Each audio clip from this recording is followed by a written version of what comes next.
Carrot மாங்காய் சாதம் செய்ய தேவையான பொருட்கள் என்னென்னு பார்த்துடலாம். சாப்பாடு அரிசி வந்து நான் 1.5 டம்ளர் எடுத்து வச்சுருக்கேன். கேரட் 2 துருவி வச்சுருக்கேன். கருவேப்பிலை கொஞ்சம் போல், சின்ன மாங்காய் எடுத்து துருவி வச்சுருக்கேன். பச்சை மிளகாய் 2, உளுந்தம்பருப்பு 1 டீஸ்பூன், கடலைப்பருப்பு 1 டீஸ்பூன்.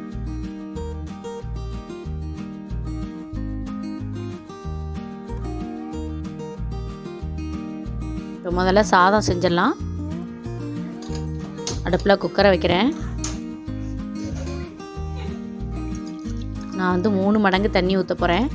1.5 டம்ளர் ரைஸ் எடுத்துருக்கனால 4.5 டம்ளர் தண்ணி எடுத்திருக்கேன். இப்போ சாதத்துக்கு தேவையான அளவு உப்பு ஆட் பண்ணுறேன்.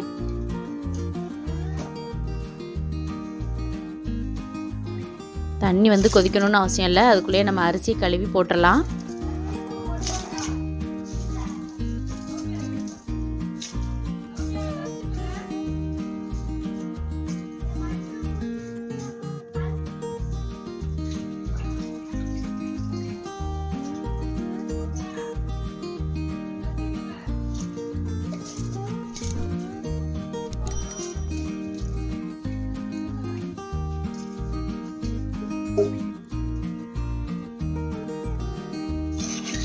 நல்லா மிக்ஸ் பண்ணி விட்டுட்டு நம்ம குக்கரை மூடி சிம்மில் வச்சு நல்லா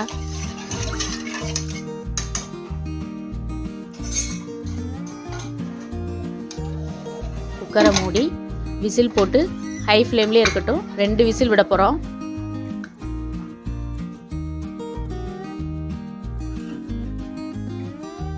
இப்போ நம்ம வந்து தாளிச்சிடலாம். ஒரு அடுப்பில் வந்து வடைச்சட்டி வச்சுருக்கேன். 2 குழிக்கரண்டி எண்ணெய் ஊற்றிருக்கேன்.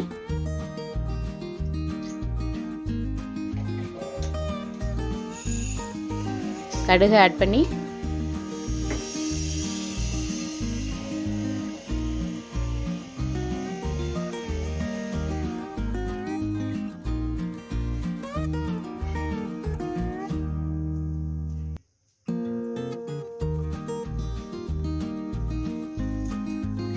கடுகு வெடித்த உடனே கடலைப்பருப்பு, உளுந்தம்பருப்பு,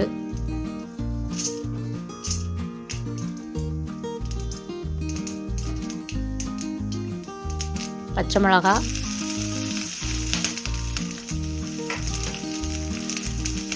கருவேப்பிலை எல்லாத்தையும் ஒன்றா ஆட் பண்ணி நல்லா வதக்கி விட்றேன்.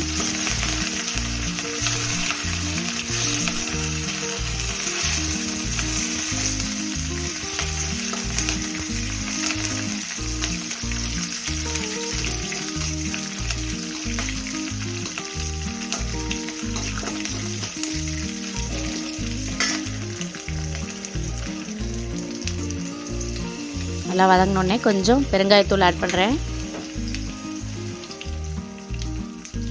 மஞ்சள் பொடி கொஞ்சம் போல் போட்டிருக்கேன்.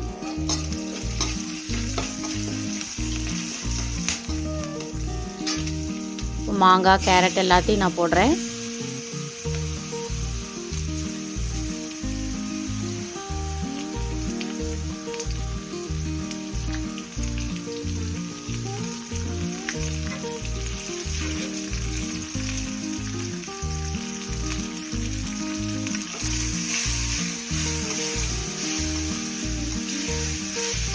நல்லா மிக்ஸ் பண்ணி விட்டுட்டு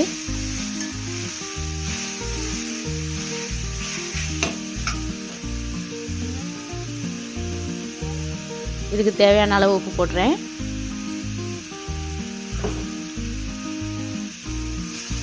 அதையும் நல்லா மிக்ஸ் பண்ணி விட்டுடலாம்.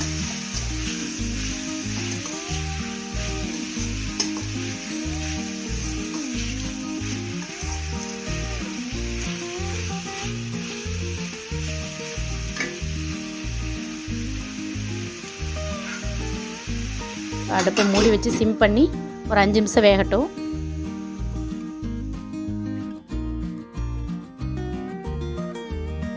அஞ்சு நிமிஷம் ஆயிடுச்சு. நல்லா வெந்திருக்கும்.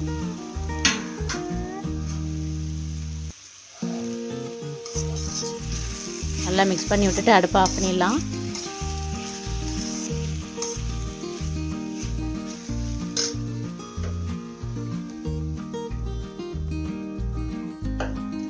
பாருங்கள் சாதம் ரெடி ஆயிடுச்சு.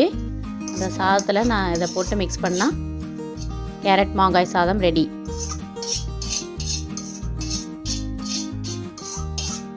நல்லா டேஸ்ட்டாக இருக்கும். இதுக்கு வந்து வாழைக்காய் வறுவல் நல்லாயிருக்கும் சைட் டிஷ்ஷு. நான் ஏற்கனவே வாழைக்காய் வறுவல் எப்படி செய்கிறதுன்னு வீடியோ போட்டிருக்கேன், பார்த்துக்கோங்க.